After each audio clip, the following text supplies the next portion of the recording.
Dr. Kethvar stretched his long blue arms as he walked through the main lab of the research ship. The luminous inquiry had been traveling through space for 3 months now, looking for new planets and life forms. His team of alien scientists came from different worlds, all working together to study the galaxy. "Sir, we are getting some very strange readings," said Zephyra, his second-in-command. She had green skin and 4 eyes that could see many different types of light. Her voice sounded worried as she looked at the computer screens. Kethvar walked over to look at the data. Numbers and charts filled the screens, showing energy patterns from a nearby star system. "What kind of readings?" he asked. "Electromagnetic signals, sir, but they are unlike anything in our database. The energy levels are unusual, very raw and uncontrolled, but extremely powerful." Kethvar studied the information for several minutes. In his 200 years of life, he had seen technology from hundreds of different worlds. Advanced civilizations always developed clean, efficient energy sources. These readings looked messy and dangerous. "Are you sure this is from a living species?" he asked. "Maybe it is just natural energy from the star." Zephyra shook her head. "No, sir. The patterns are too regular.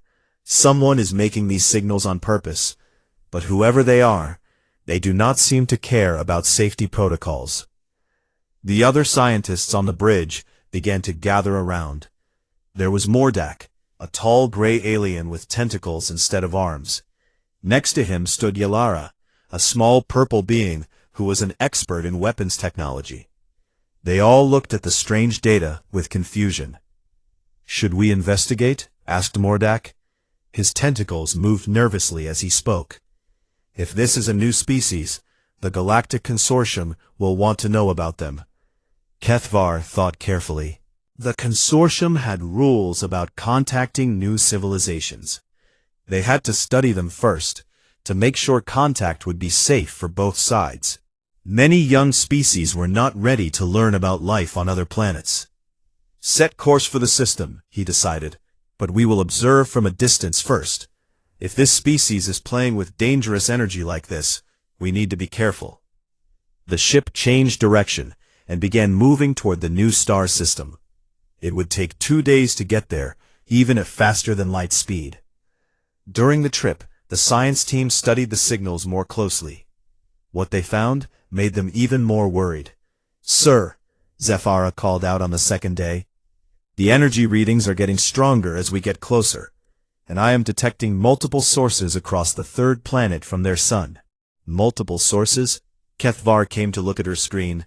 "You mean different groups on the planet are all using this technology? And they seem to be competing with each other. The energy signatures suggest they are building bigger and more powerful versions of whatever these devices are." This was very concerning. When the Galactic Consortium first discovered dangerous technology, they usually found it on just one part of a planet. Smart species would share the technology and work together to make it safe. If different groups were competing to build bigger weapons, that was a bad sign. When they finally arrived at the system, Kethvar ordered the ship to hide behind the system's largest moon. They activated their cloaking systems and began scanning the 3rd planet. "Fascinating," whispered Yalara as she looked at the data. "The planet is mostly water, with large land masses. The atmosphere is perfect for carbon-based life, and the population appears to be in the billions." "What are they calling themselves?" asked Kethvar. "According to their radio signals, they call their species humans, and their planet Earth," Zephyra reported. "But sir, you need to see these weapon readings." She put the information on the main screen. Everyone in the room became quiet as they saw the numbers. "That cannot be correct," said Mordak. His tentacles stopped moving completely. "Those energy levels would require a power core the size of a small moon." "I checked the readings 3 times, Zephyra said.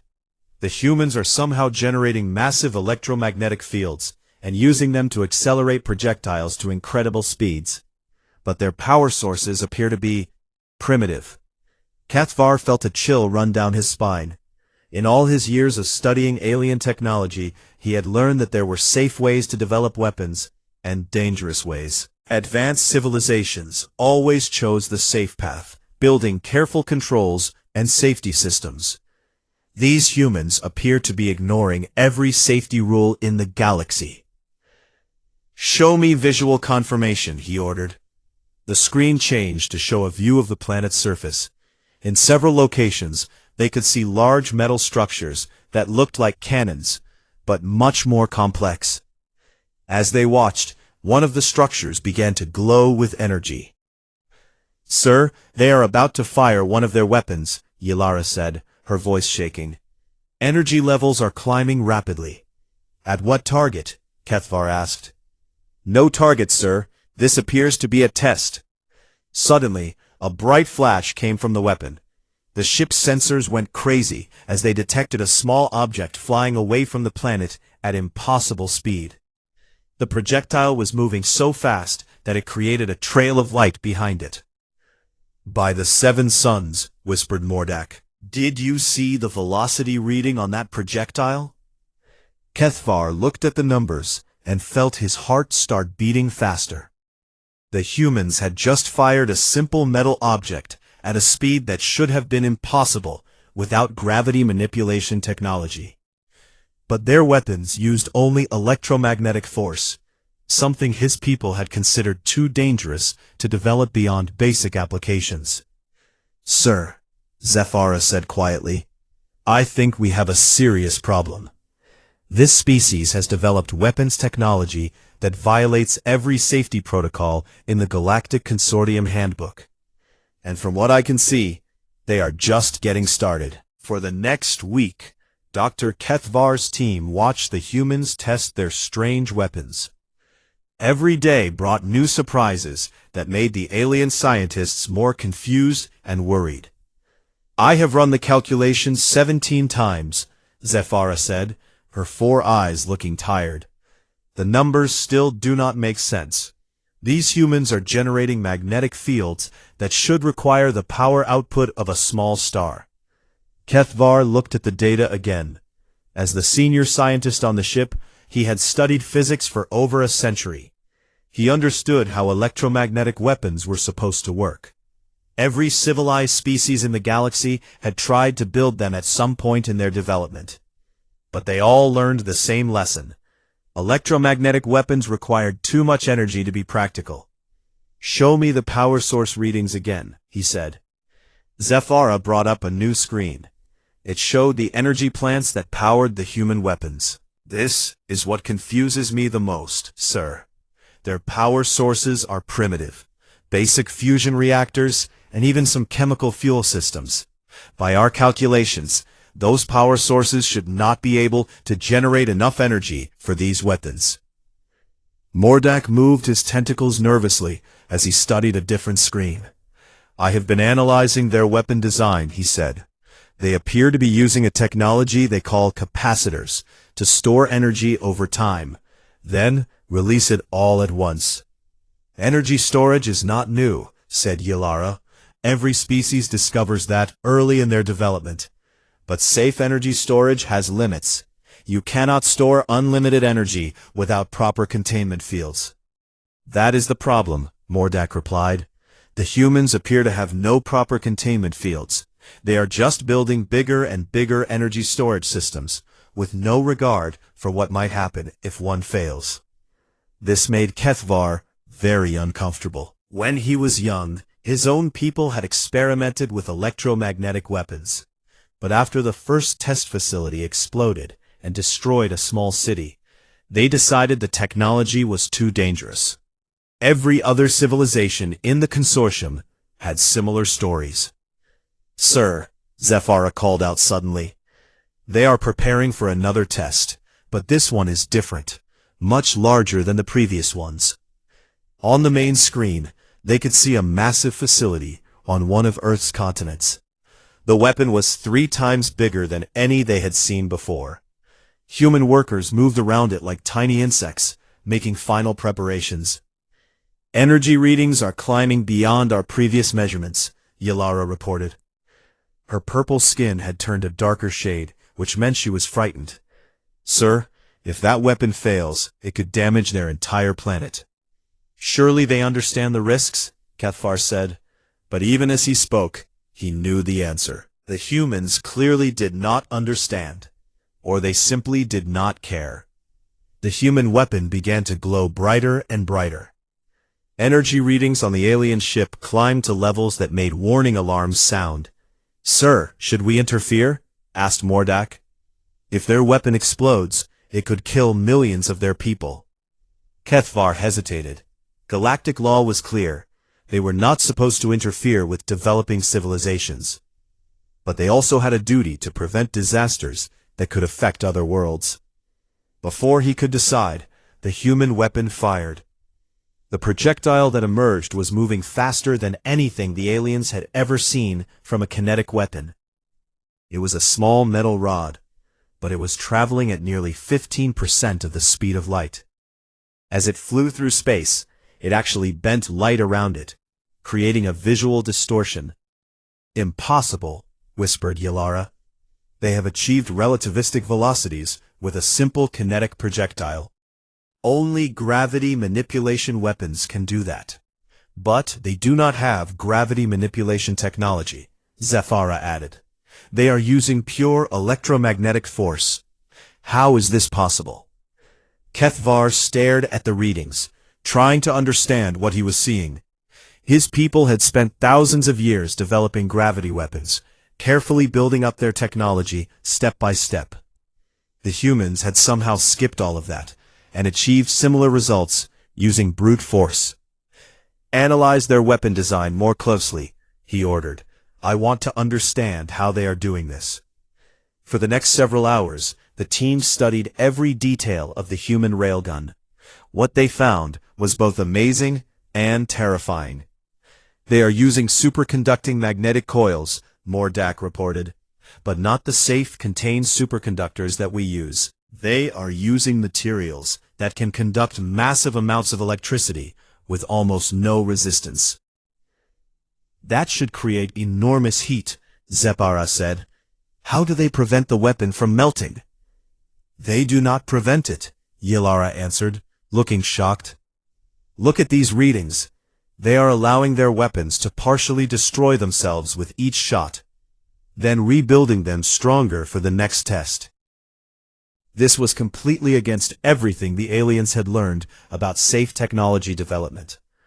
When a weapon damaged itself during use, that was a sign that the weapon was too powerful and needed to be redesigned. The humans seemed to view self-destruction as just another engineering problem to solve. Sir, Zephyra said quietly, I have been thinking about the implications of this technology. If the humans can accelerate a small projectile to 15% light speed, what happens when they build larger projectiles?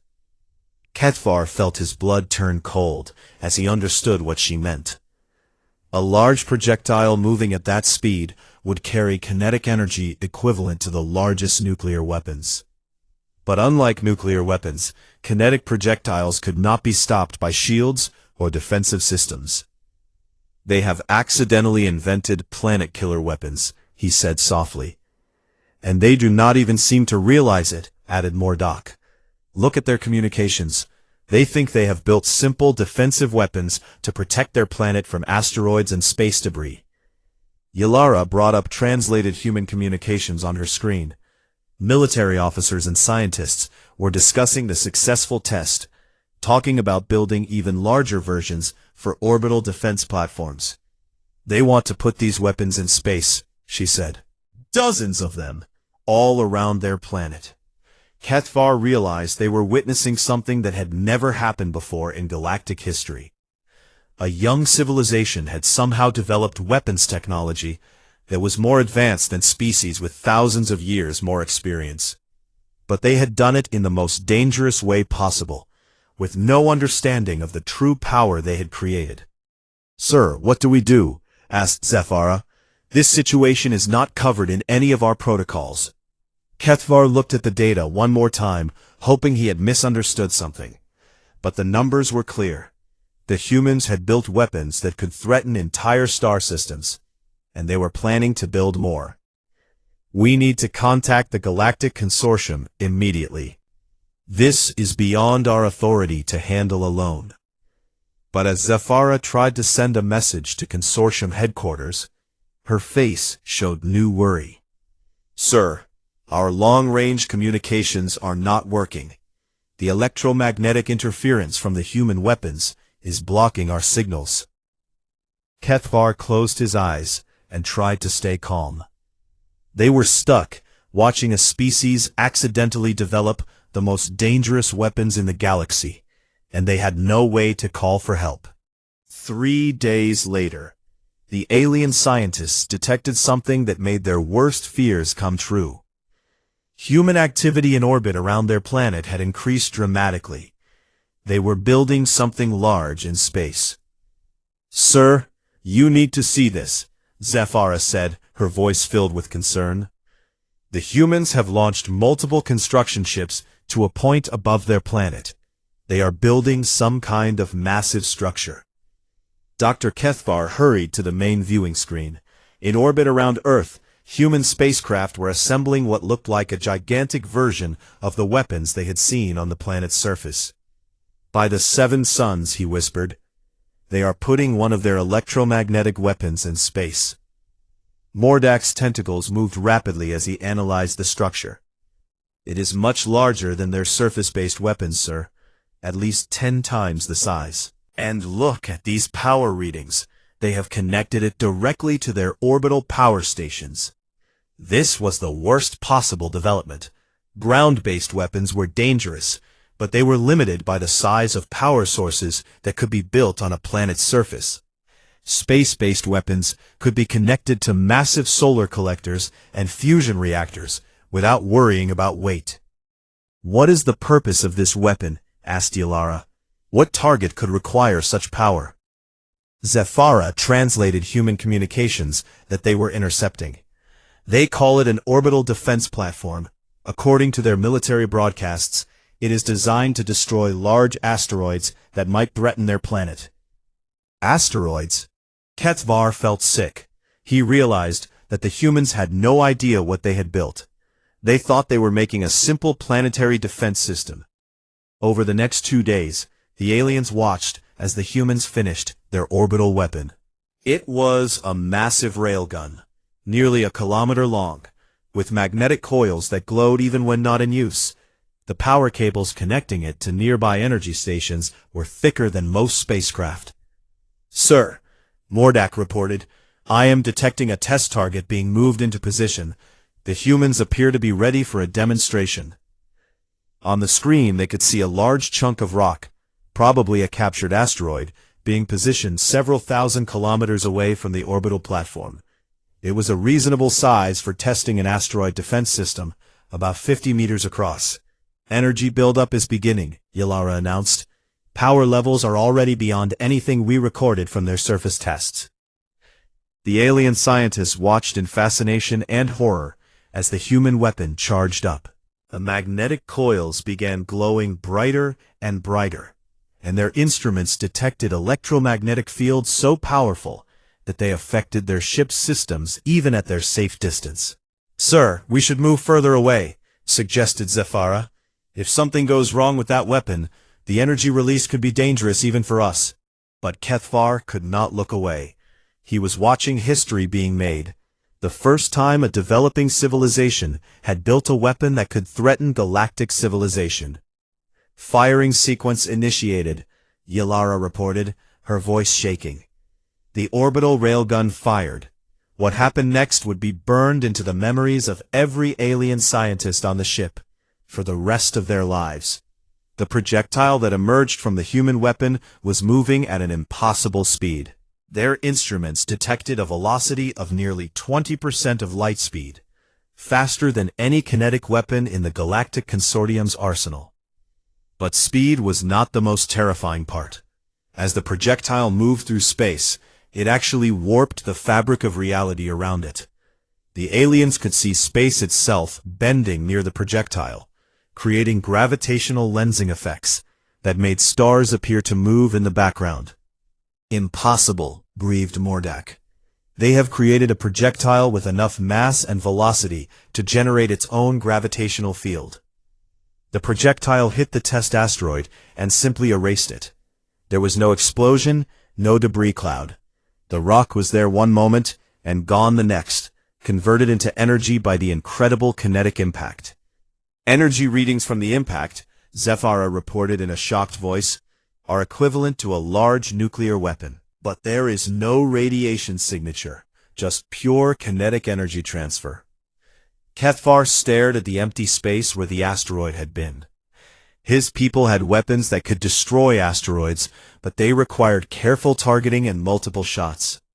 The humans had built a weapon that could erase anything in its path with a single shot.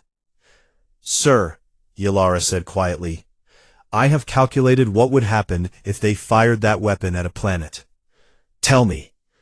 The projectile would pass completely through the planet and emerge on the other side. But the kinetic energy transfer would crack the planet's crust and probably destroy the core. Any world hit by that weapon would break apart within hours. The silence on the bridge was complete. They were watching a species that had accidentally built the most powerful kinetic weapon any of them had ever seen, and the humans thought it was just for asteroid defense. "Look at their communications," Mordak said, pointing to his translation screen. "They are celebrating the successful test. Their military leaders are already talking about building more of these platforms." Kethvar read the translated messages with growing horror. Human military officials were discussing plans for a network of orbital defense platforms around their planet. They wanted to build dozens of these weapons, all connected to massive power sources. They could destroy every planet in their star system if they wanted to, Zephyra whispered, and they do not even realize it. But what made the situation even worse was what the aliens detected next. "Sir," Yalara announced, "I am picking up new communications. Other human nations are demanding to know how the weapon was built. They want to construct their own orbital defense platforms." This was the nightmare scenario. It was bad enough that one group of humans had built a planet-killer weapon by accident. But if multiple human nations started competing to build bigger and more powerful versions, it could lead to a disaster that would destroy their entire civilization. "We have to make contact," Kethvar decided. "We cannot just watch them accidentally start a war that could destroy half their star system." "Sir, what if they turn their weapons on us?" asked Mordak. "We have seen what their weapons can do. Our ship's shields could not protect us from a direct hit." Kethvar looked at the readings from the human orbital platform one more time. The weapon was already being recharged for another test. In a few hours, they would fire it again, probably at a larger target. "If we do nothing, they will eventually destroy themselves," he said. "And when they do, the energy release could affect nearby star systems. We have a duty to try to prevent that." But even as he spoke, Kethvar wondered if it was already too late. The humans had proven they could build impossible weapons using primitive technology and raw determination. What would they create next? On the screen, the orbital railgun finished recharging and began targeting another asteroid. This one was twice the size of the first target. "Sir," Zephyra said softly, "I think we are about to see just how destructive human weapons can be."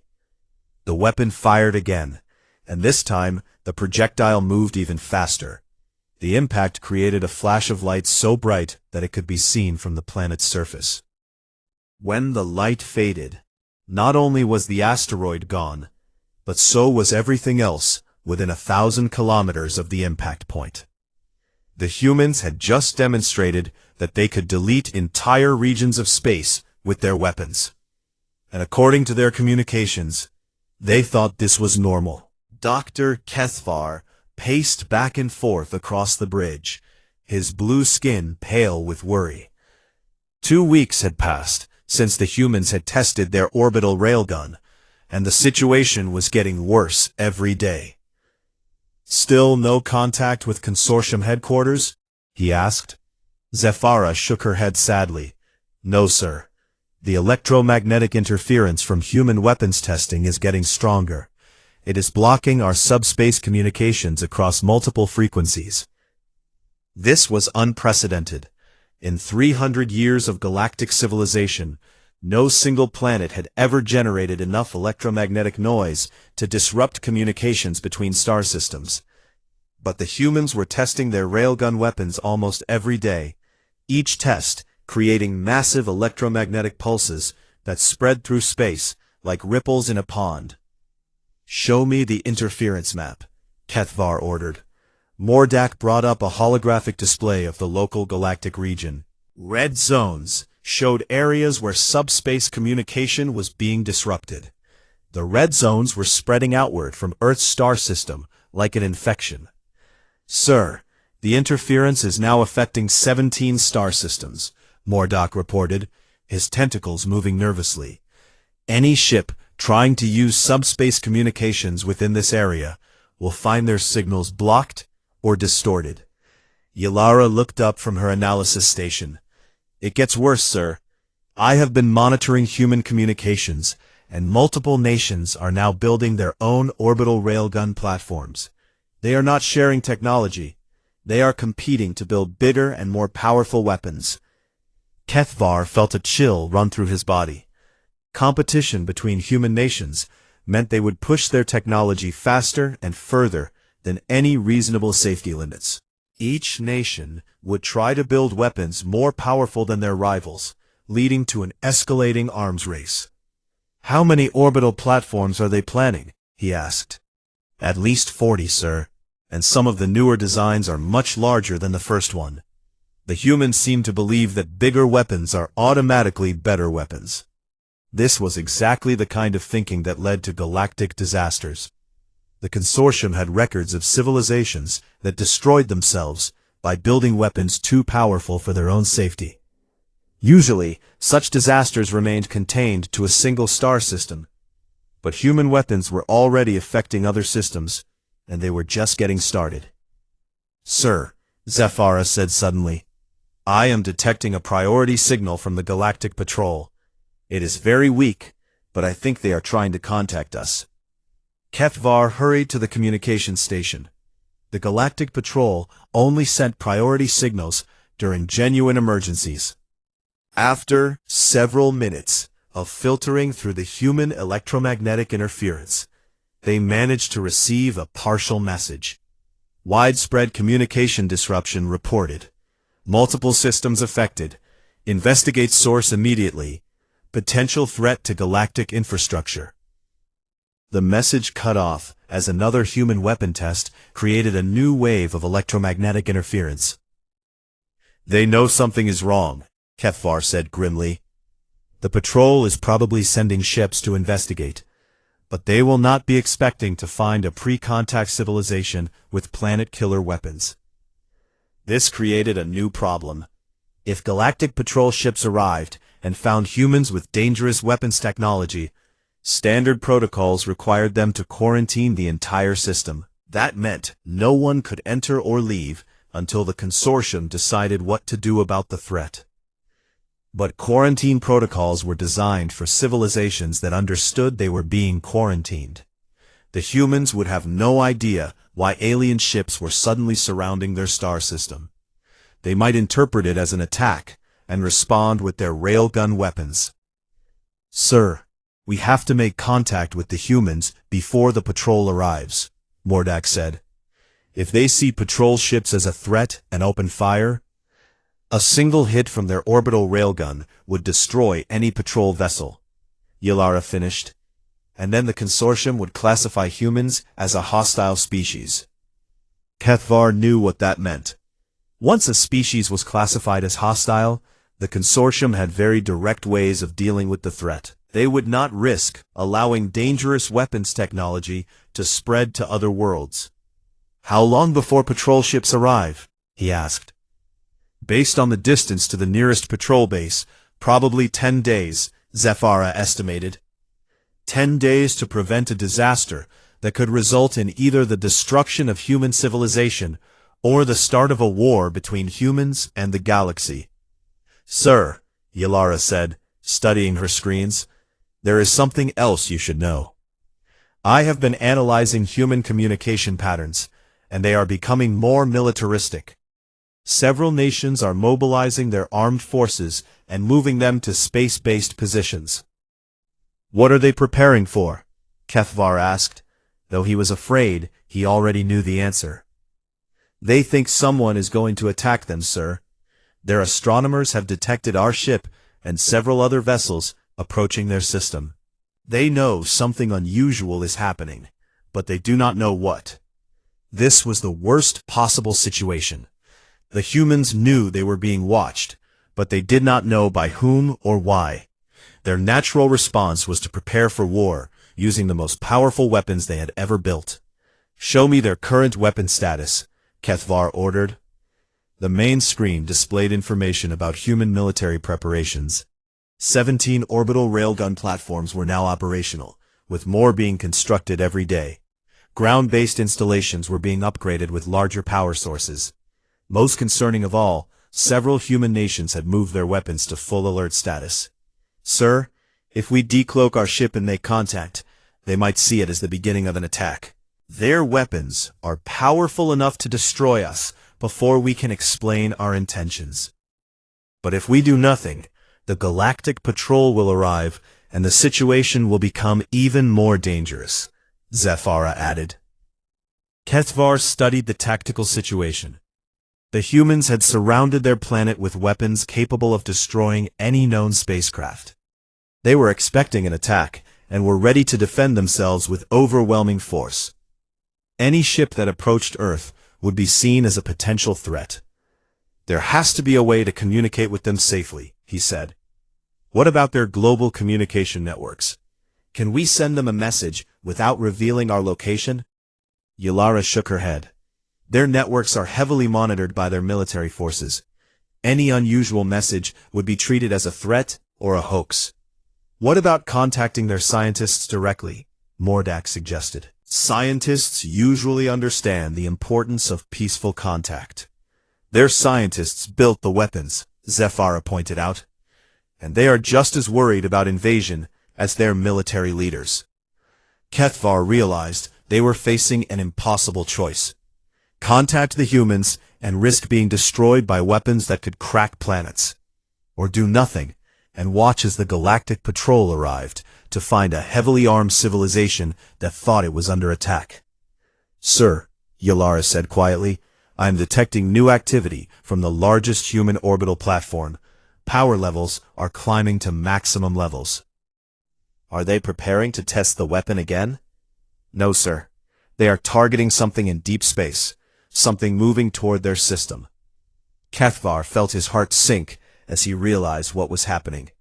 Human long-range sensors had detected the approaching patrol ships. They thought an invasion fleet was coming. "How long before the patrol ships come within range of human weapons?" he asked. 6 hours, sir. 6 hours to prevent the first shots of a war between humanity and the rest of the galaxy. A war that would end with either human extinction or the collapse of galactic civilization. "Sir, what are your orders?" Zephyra asked. Kethvar looked at the screen showing human weapons charging to full power, then at the display showing patrol ships approaching the system. In a few hours, 2 groups would meet, each thinking the other was a deadly threat. "Prepare to send a message to both the humans and the patrol ships," he said finally. "We are going to have to break every protocol in the book." Dr. Kethvar stood in front of the main communication array, preparing to send the most important message of his life.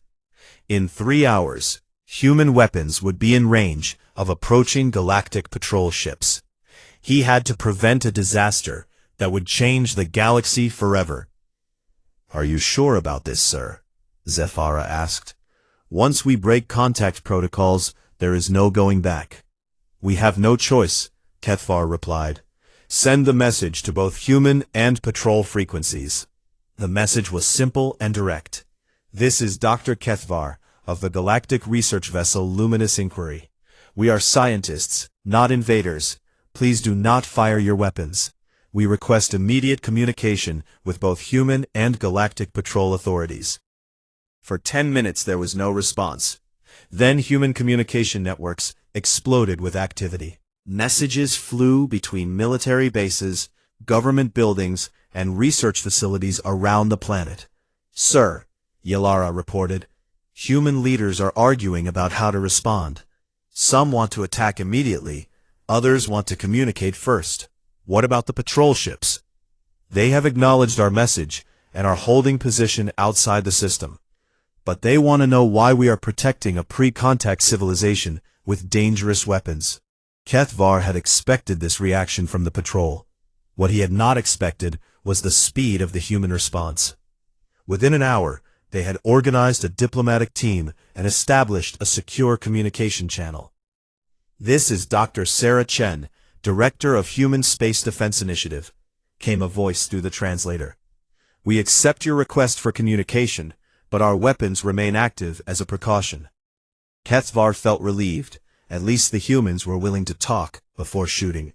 "Chen, I am Dr. Kethvar of the Galactic Consortium. We have been observing your civilization's technological development, and we are concerned about the weapons you have created." "Concerned how?" Dr. Chen's voice sounded suspicious. "Your railgun technology is far more dangerous than you realize.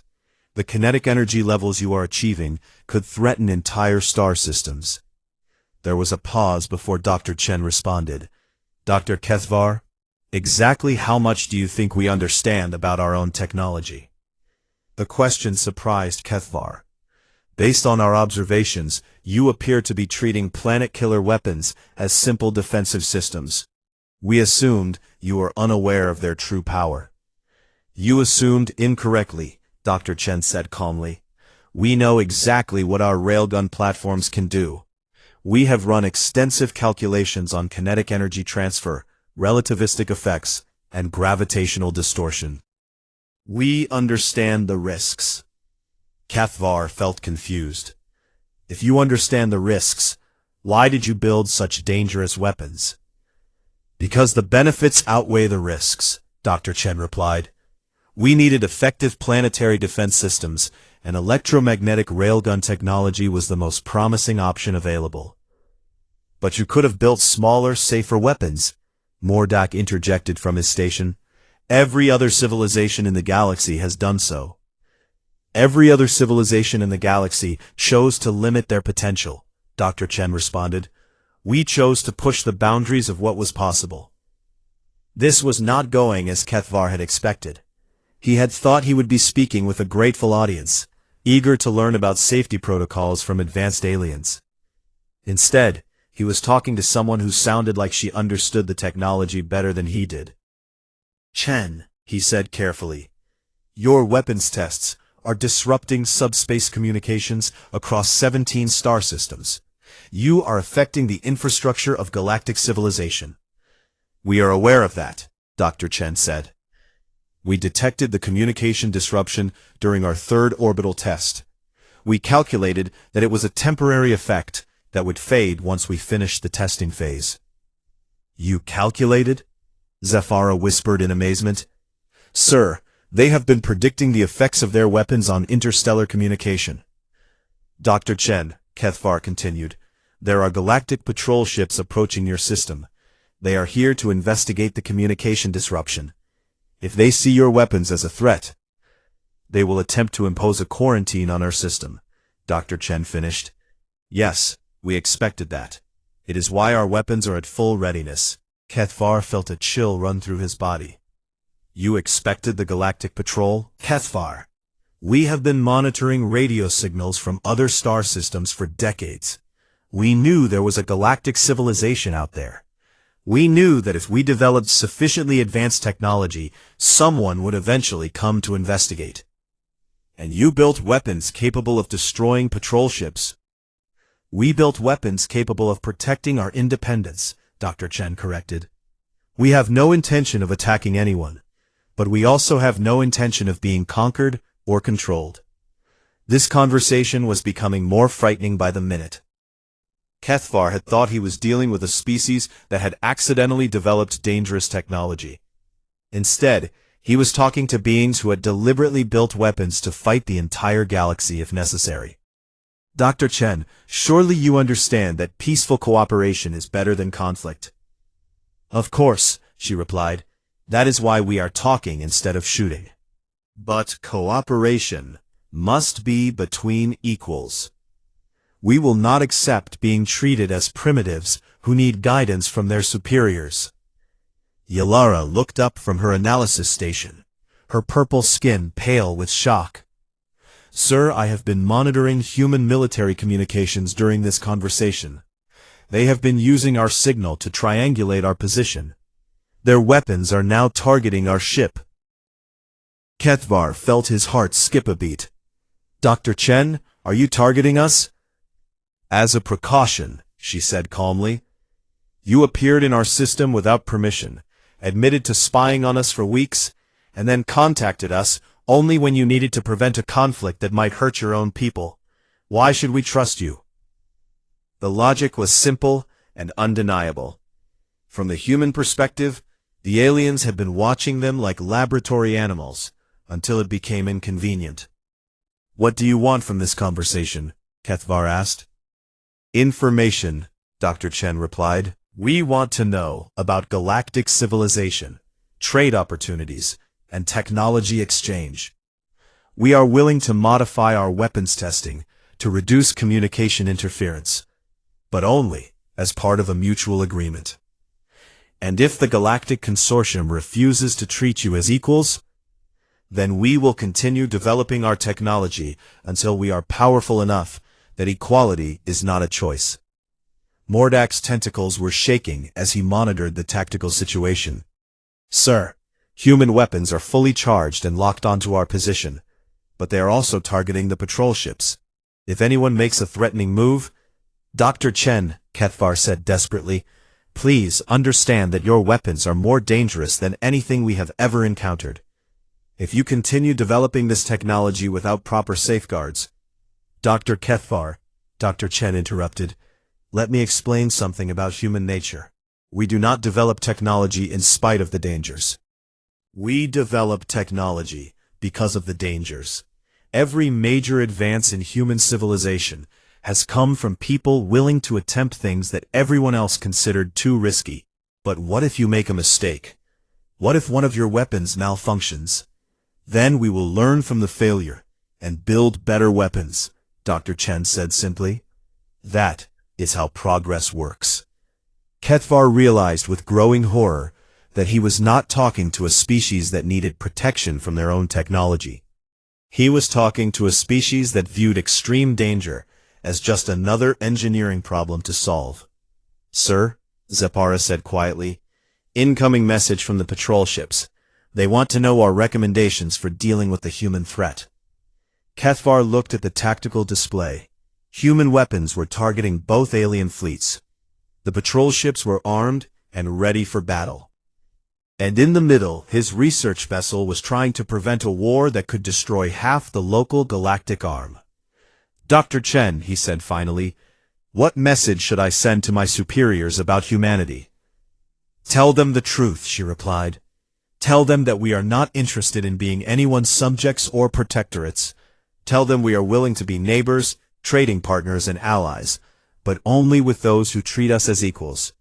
And tell them that we will defend our independence with whatever technology is necessary. And if they decide you are too dangerous to be left alone, Dr. Chen's response chilled Kethvar to his core.